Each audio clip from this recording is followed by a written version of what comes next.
আসসালামু আলাইকুম। ওয়ালাইকুম সালাম রহমতুল্লাহ বরকাতু। কি অবস্থা কাকু? আলহামদুলিল্লাহ। রোজার কথা তো মেলা আছে, সেদিকে গেলাম না। ওই দাউদুল্লাহ সালাম নবীয়ে ওই জিগির করতো নদীর ভাড়ে, এখন নামাজের জায়গা আছিল।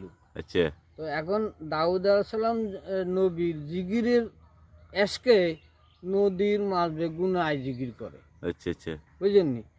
যখন জিগির করে তখন দাউদুল্লাহ সাল্লামের আমলের উম্মতরা বড় শতান শতান টাইপের, জারগা টাইপের আর কি। হুম তো এখন ওই দাউদুল্লাহ সাল্লাম কইছে কখনো এই মাছে জিগির করে, এই মাছ তোমরা ধরিও না, বুঝলেন? হ্যাঁ হ্যাঁ তো এতারা কিছে বড় হাড়ে আরাম যাতে তো এতারা মাছ আইসে আর জাল দি এই বেড়া দিছে যাকে তারা জাল দি আটকা লাইছে মাছের, মাছ তো জিগিরি করে, হুম। বুঝলেন নি?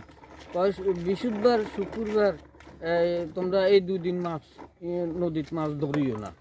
তারা মাছ আটকা লাইছে, বুঝলেন নি? হুম আটকায় তো শনিবার দিনে তারা মাছ ধরে দাউদ ইসলাম সামনে আইসে আর কজ ইয়া করছে, তোরা কি বান্দরে না এই মাছগুলো জিজ্ঞেস করছো তোরা মাছ হুজুর আমরা মাছের আগের দিন আটকা লাইছি, হুম বুঝলেন নি? আমরা তো আপনার কথা মানছি, আমরা বৃহস্পতিবার শুক্রবারে মাছ ধরি না, আচ্ছা এখন শনিবার রবিবারে মাছ ধরলে অসুবিধে কি? হুম তোরা আসতে বান্দরে না। এখন মানুষ হের থেকে বান্দর হয়ে আসে। আচ্ছা আচ্ছা। বান্দর মানুষ ছিল কোনোদিন,